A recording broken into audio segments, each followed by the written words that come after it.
Les pneus crissent sur l'asphalte mouillé, et Aurélie bondit hors du taxi, son sac à dos claquant contre son épaule comme un reproche.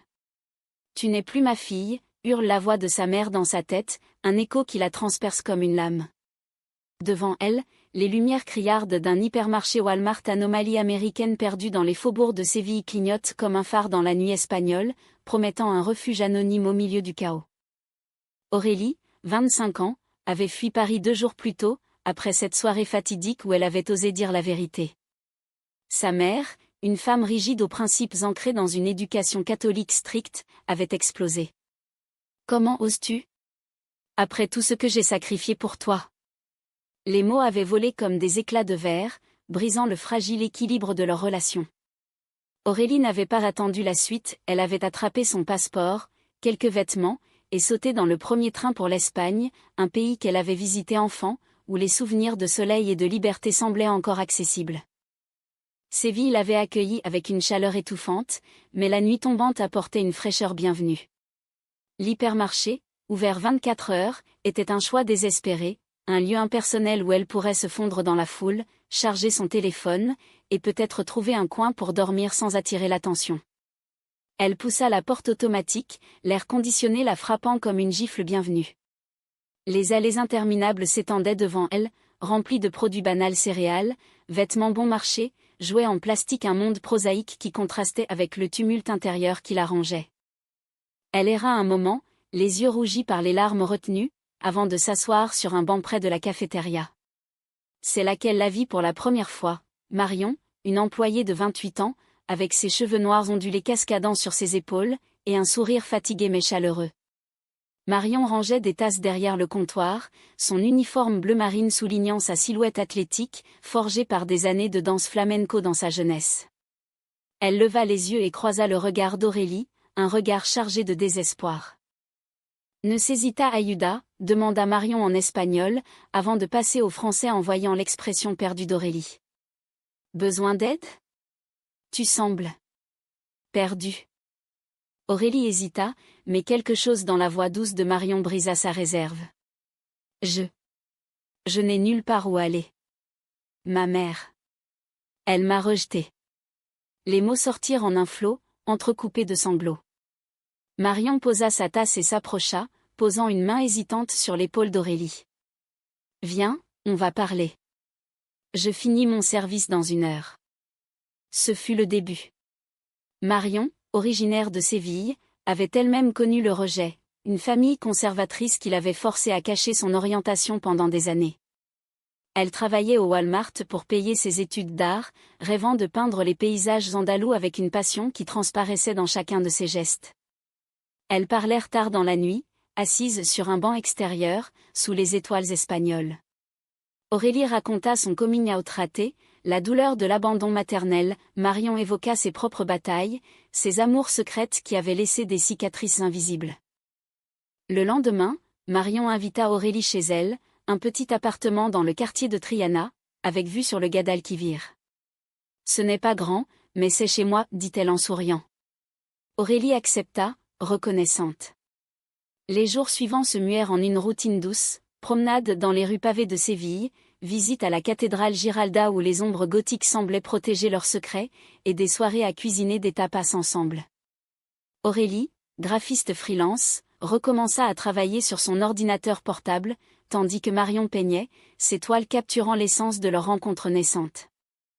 Mais l'attirance grandissait, subtile au début. Un regard prolongé, une main qui effleure l'autre en passant le sel. Un soir, sous un ciel crépusculaire, alors qu'elle marchait le long du fleuve, Marion s'arrêta. « Aurélie, je ressens quelque chose pour toi. Plus qu'une amitié. » Le cœur d'Aurélie bondit, elle se pencha et leurs lèvres se touchèrent, un baiser timide mais chargé d'électricité, comme si les eaux du Guadalquivir elles-mêmes applaudissaient. Pourtant, les ombres planaient. Aurélie recevait des messages de sa mère, alternant entre colère et regret voilé. « Reviens, on en parlera. » Mais la peur l'empêchait de répondre. Marion, de son côté, cachait un secret, une ex-amante, Isabella, qui réapparaissait sporadiquement, jalouse et manipulatrice. Isabella avait été son premier amour, une relation toxique qui avait laissé Marion brisée. Elle n'en avait pas parlé à Aurélie, craignant de tout gâcher. Les semaines passèrent, et leur amour s'épanouit. Elles explorèrent Séville ensemble, les jardins de l'Alcazar, où les fontaines murmuraient des promesses éternelles, les spectacles de flamenco dans des tabancos enfumés, où Marion dansait avec une grâce qui envoûtait Aurélie. Leur intimité grandit, des caresses tendres aux nuits passionnées, où leurs corps se fondaient dans une harmonie parfaite, effaçant les douleurs passées. Mais le conflit couvait.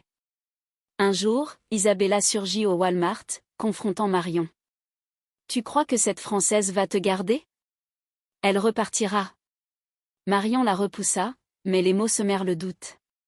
Aurélie, entendant la dispute par hasard, se sentit trahie. « Qui est-elle ? Pourquoi ne m'as-tu rien dit ?» La dispute éclata ce soir-là dans l'appartement. « J'avais peur de te perdre, » cria Marion, les larmes aux yeux. Aurélie, blessée, claqua la porte, errant seule dans les rues de Séville, le cœur en miettes. Elle se réfugia de nouveau au Walmart, ce lieu qui avait tout commencé, assise sur le même banc, se demandant si l'amour valait tant de douleurs. La nuit enveloppait Séville d'un manteau d'humidité, et Aurélie, assise sur le banc froid du Walmart, sentait le poids de la trahison peser sur ses épaules. Marion l'avait appelée des dizaines de fois, mais elle ignora les appels, préférant noyer son chagrin dans le bourdonnement anonyme de l'hypermarché. Comment avait-elle pu être si naïve ? Fuir sa mère pour tomber dans les bras d'une femme qui gardait des secrets. Le lendemain matin, Marion la trouva là, endormie contre son sac. « Aurélie, s'il te plaît, écoute-moi. » Sa voix était brisée, ses yeux rougis par une nuit sans sommeil. Aurélie se réveilla en sursaut, le cœur serré. Elles parlèrent longuement, Marion expliquant tout. Isabella avait été une erreur de jeunesse, une relation possessive qui l'avait isolée de sa famille. « Je t'aime, toi. Pas elle. » Touchée par sa sincérité, Aurélie pardonna, scellant leur réconciliation d'un baiser passionné derrière les rayons de produits ménagers. Leur relation reprit, plus forte, imprégnée d'une honnêteté nouvelle. Elles décidèrent de voyager ensemble, explorant l'Andalousie, Grenade avec l'Alhambra, où les jardins mauresques inspiraient des rêves romantiques, Cordoue et sa mosquée cathédrale, symboles de culture entremêlées, comme leur amour. Aurélie apprit quelques mots d'espagnol, Marion perfectionna son français, leur conversation mélangeant les langues dans un ballet intime. Pourtant, le passé d'Aurélie ressurgissait. Sa mère envoya un email, « Je regrette mes mots.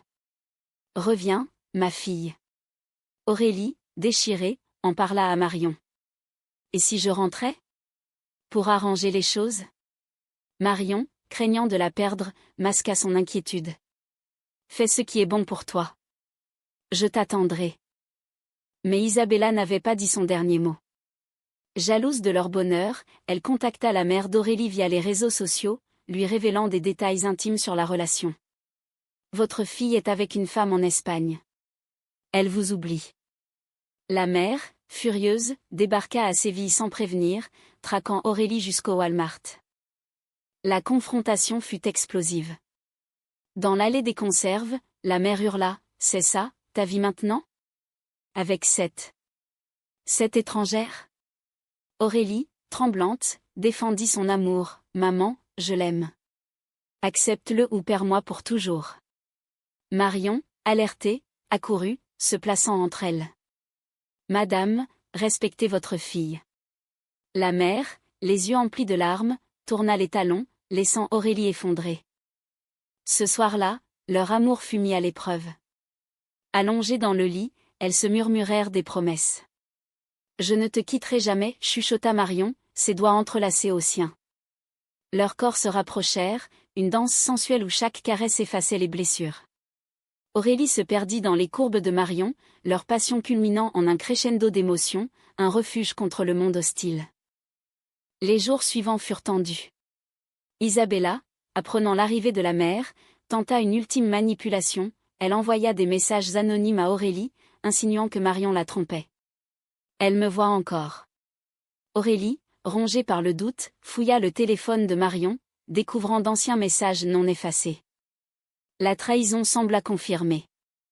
La dispute fut violente, verbale mais dévastatrice. « Comment as-tu pu » cria Aurélie, jetant ses affaires dans son sac. Marion, en larmes, jura son innocence. ce sont des vieux messages. Isabella ment. Mais Aurélie, aveuglée par la douleur, partit, prenant un bus pour Madrid, laissant Séville derrière elle. Seule dans la capitale espagnole, Aurélie erra dans les rues animées du Retiro, regrettant sa décision.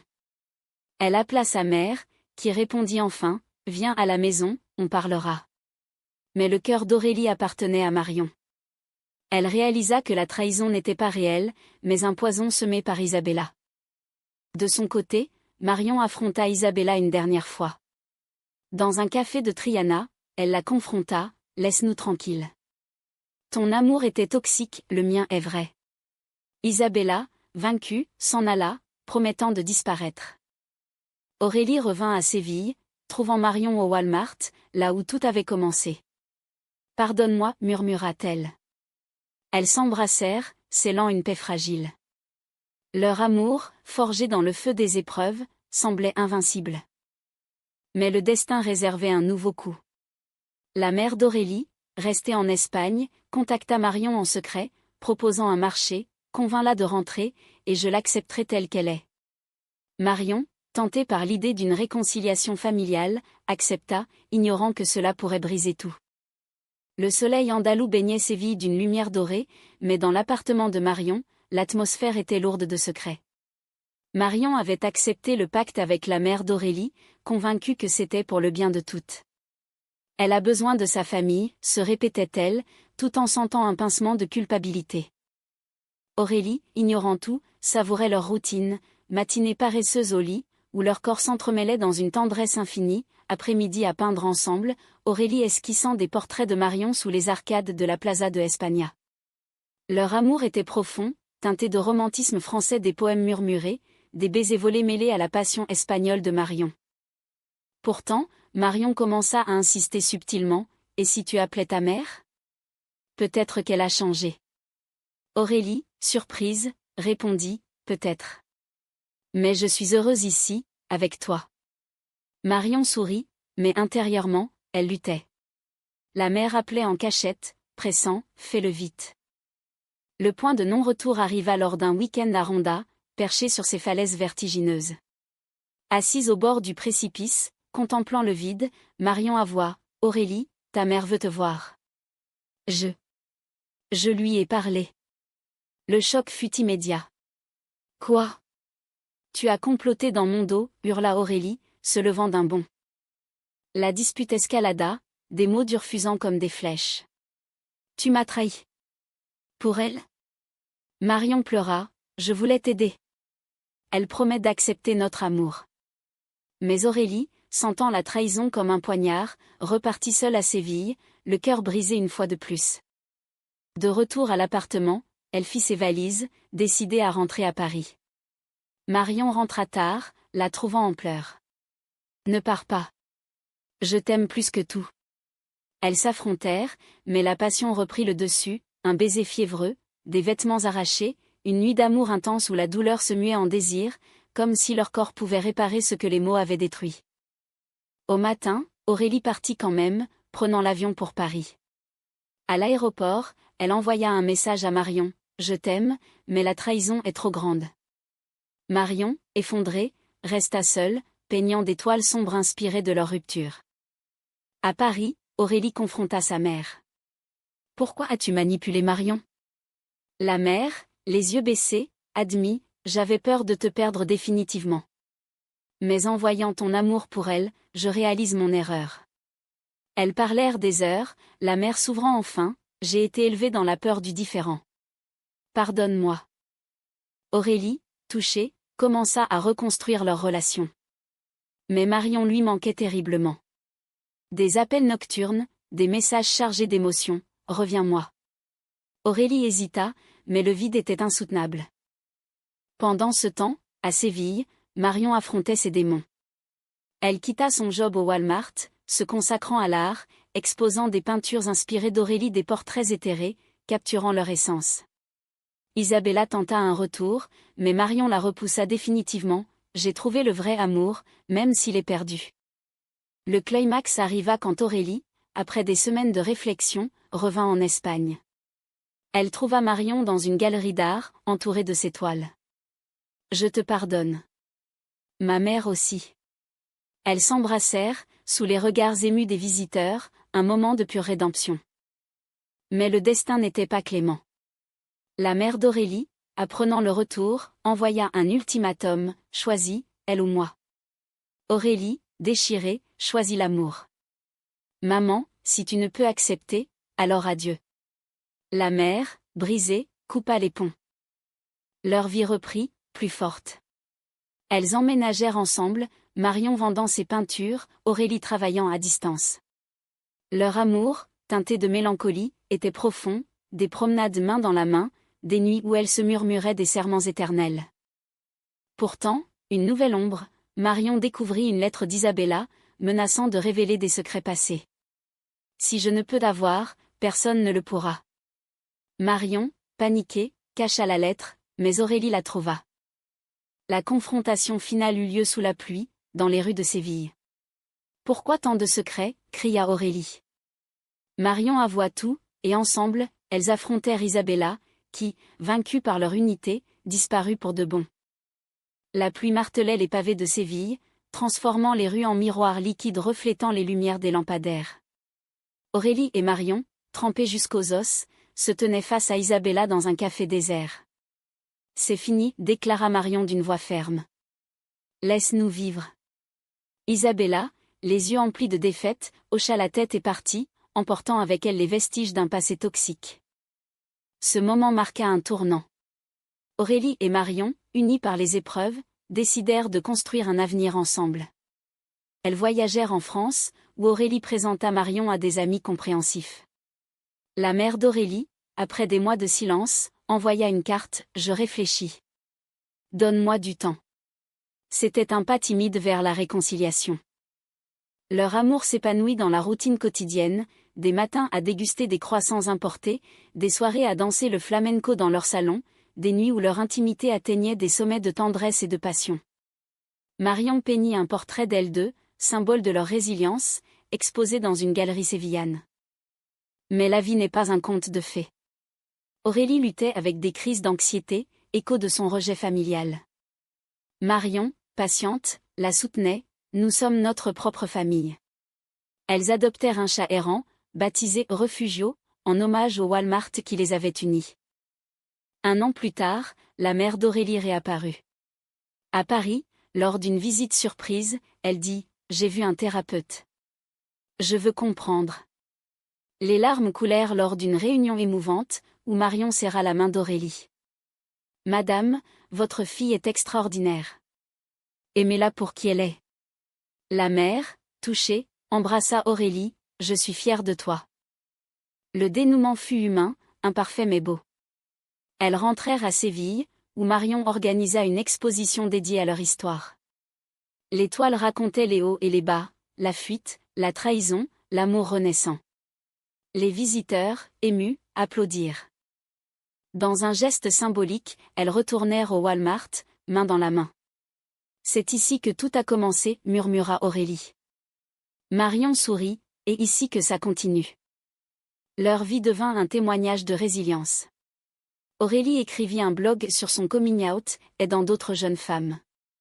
Marion, artiste reconnue, intégra des thèmes LGBT dans ses œuvres, promouvant l'acceptation. Pourtant, des cicatrices demeuraient. Des nuits où Aurélie pleurait son passé, Marion la berçant tendrement. Leur amour, forgé dans le feu, était inaltérable, une fusion de cœur, où chaque regard, chaque toucher, rappelait leur victoire. Le conclusion fut ouverte, pleine d'espoir. Peut-être un mariage sous le soleil andalou, ou une vie simple, mais authentique. Dans ce monde imparfait, leur histoire prouvait que l'amour triomphe, même après les trahisons et les rejets. Elles marchèrent le long du Guadalquivir, le fleuve témoin de leur saga. « Je t'aime, » dit Aurélie. « Pour toujours, » répondit Marion. Et sous les étoiles espagnoles, imprégnées d'un romantisme français, elles avancèrent, main dans la main, vers un avenir lumineux.